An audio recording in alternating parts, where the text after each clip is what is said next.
Welcome to an ambassador of our Heavenly Father's Kingdom channel. Isaiah chapter 48, verse 22. There is no peace, saith the overseer, unto the wicked. Questions for the lovers of Babylon, America. Is Babylon wicked? Why do you desire to stay in a wicked place? Yes, the world is given into the hands of the wicked, but the Father said, deliver yourself from the daughter of Babylon.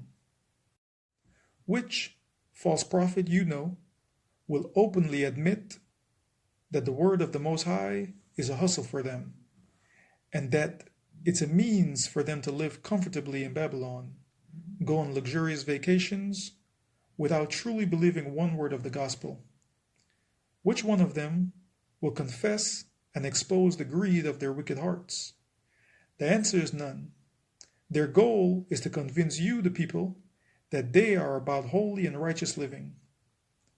Is the nation of Babylon more peaceful than other nations? Why do so many desire to flee to Babylon, America? What is calling and leading the masses to Babylon? Matthew chapter 7, verse 13. Enter ye in at the strait gate, for wide is the gate, and broad is the way that leadeth to destruction, and many there be which go in thereat.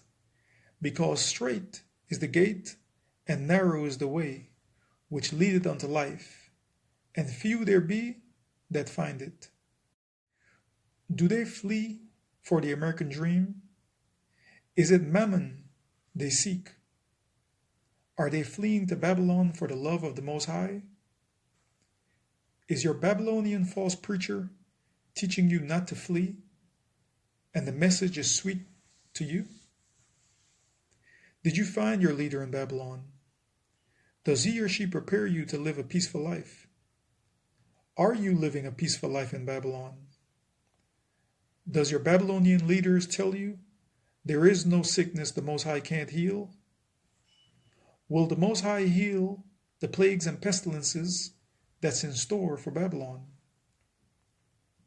Some Babylonian preachers say, don't trust these doctors. While that may be true, if you stay in Babylon, those plagues and pestilences will find you. Revelation chapter 18, verse 4. Then I heard another voice from heaven say, come out of her, my people, so that you will not share in her sins, so that you will not receive any of her plagues. For her sins are piled up to heaven, and the Most High has remembered her crimes. Give back to her as she has given. Pay her back double for what she has done. Pour her a double portion from our own cup. Give her as much torment and grief as the greatness and luxury she gave herself. In her heart she boasts, she sit enthroned as queen. She said she is not a widow, saying she will not mourn. Therefore, in one day her plagues will overtake her, death, mourning, and famine. She will be consumed by fire, for mighty is the overseer, the Most High, who judges her. When the kings of the earth who committed adultery with her and shared her luxury see the smoke of her burning, they will weep and mourn over her, terrified at her torment. They will stand far off and cry, woe, woe to you, great city, you mighty city of Babylon. In 1 hour your doom has come. The merchants of the earth will weep and mourn over her, because no one buys their cargoes anymore. Are Babylon's deceptions sweet to your ears? Are you justifying everything your pastors say and do? Is your pastor blatantly lying, but when his lies reach your ears, it becomes truth to you? Are you studying to show yourself approved? Or are you making yourself feel good while walking around in sin? Are you trying to convince yourself you're staying in Babylon because you need to be around like-minded believers? Or is it that you want to be around like-minded sinners like yourself? Once Lot left Sodom and Gomorrah, were there any righteous left? What more do you need to see or happen to you before you flee Babylon? Have you made your mind up that you will not flee Babylon? Do you find peace in Babylon? Do you go to church in Babylon? Why do you go to church in Babylon? Do you have a desire to flee Babylon? Or are you at peace within Sodom and Gomorrah? Is your peace the riches and comfort of the flesh in Babylon? Do you believe the Father wants you to stay in Babylon to free the people from the false prophets? Zechariah chapter 2 verse 7. Deliver thyself, O Zion, that dwellest with the daughter of Babylon. So the words say deliver yourself, but you say stay in Babylon because you want to free the people in Babylon from the false prophets.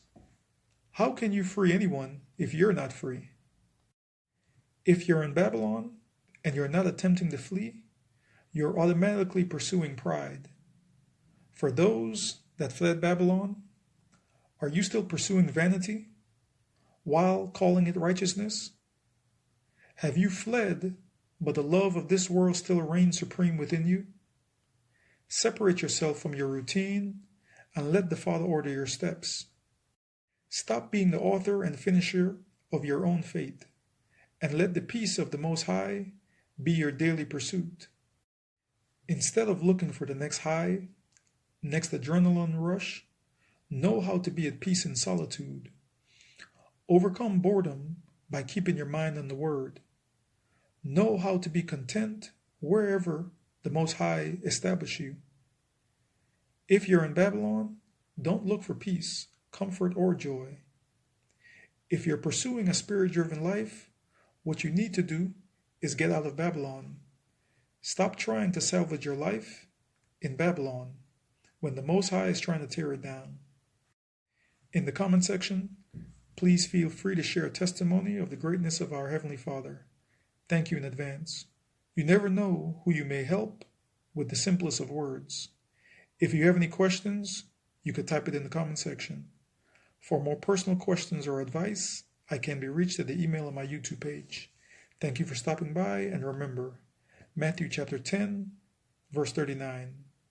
He that findeth his life shall lose it, and he that loseth his life for the Most High's sake shall find it.